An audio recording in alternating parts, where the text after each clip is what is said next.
this is a leadership branding scorecard. It is not in the book, but it's a bonus thing that's on the website, and I've put it here. BrandingPays.com/resources is where you can get it and many of the other templates from the 5 steps we've talked about.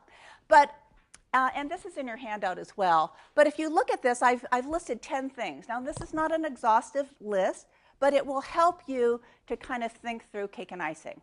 So the first 5 are more in the cake area, and the last 5 are more in the icing area. Let's go through it quickly together, and then I'll let you break and actually score yourself. So the first one is being a strategic thinker, being able to see the big picture and frame issues quickly. This is incredibly important today, that you not just, see things in a little box or through blinders, but really see things globally and the different trends that are happening. And this is incredibly important for you in figuring out your personal brand. Do you look out on the horizon? What are the trends afoot? And how can you position yourself ahead of the curve to be someone who could add value to this new thing that's happening in business? I saw the handwriting on the wall. I saw things moving towards social media, 5 or 10 years ago, actually. And I positioned myself in a way that I could take advantage of that. I positioned myself in a way that I could take advantage of this whole momentum and interest in personal branding, because I had been known as a corporate brander. I rebranded myself in order to be able to do the personal branding. So I took corporate branding methodology and I retooled it and I repurposed it for people instead of companies or products. But it's the same thing that you're doing for your own career. Think about how you're going to retool and how you're going to repurpose things so that you can repackage and rebrand for what you want. So the second thing is being an inspiring manager. Third is having a unique vision or big idea.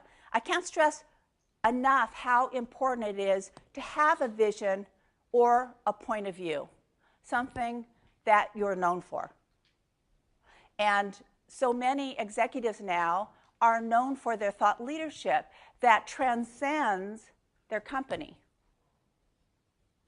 Think of Sheryl Sandberg right now with with her book Lean In.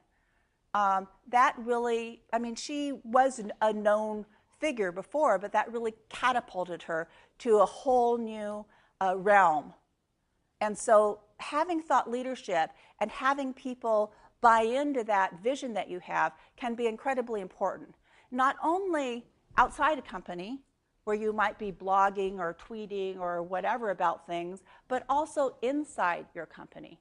Is there an area that you can be a leader in or have a point of view that people will seek you out and want to have conversations or work with you? Number 4, clear, persuasive communication.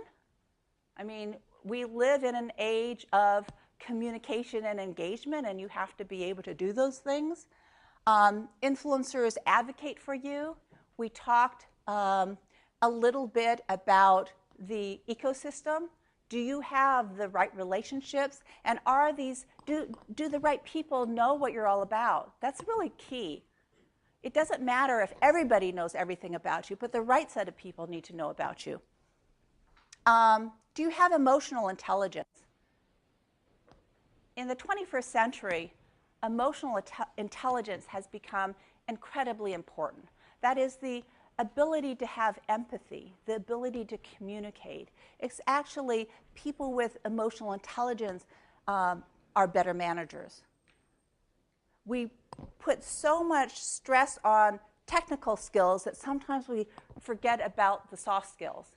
But the technical skills often will land you the job, but the soft skills are going to be what propels you and gets you promoted. 7, your presence. Do you have presence? Do you project confidence when you walk into a room, or do you kind of blend into the woodwork? Don't be one of the people that is just a wallflower. Now, that doesn't mean that you have to change your personality and become an extrovert. You don't have to be. You can still be a quiet person, but a person with some gravitas, or a person that projects confidence in their own ability and ideas. 8, attractive and likable personality. Now, there's plenty of people out there in business that weren't likable and didn't necessarily have attractive personalities. And they succeeded in spite, and that's a good thing to underscore, in spite of this. Well, instead of having it be in spite of, wouldn't it be great if it were additive, so that you had this and were just a more desirable candidate? And the fact that you have, these skills and all these other things, that's just makes for a much stronger package. 9, social skills. Social skills are incredibly important. I mean, we live in a social world. You have to engage. And a lot of people kind of listen in social media and they don't engage. You're missing a huge opportunity to meet other people, huge opportunity to exchange ideas, huge opportunity to be known for what you want to be known for. And finally, 10, professional modern image. Now that, I'm not saying that you have to wear a suit.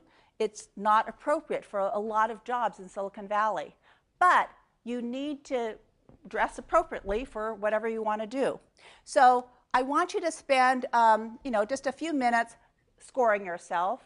And then we'll have a discussion about how can you improve certain areas if your score is low. Now, the scoring will be on a scale of 1 to 5, with 5 being, nailed it, I'm there already. 1 being, boy, I have a lot of work to do. So 1 to 5, with 5 being, the highest value.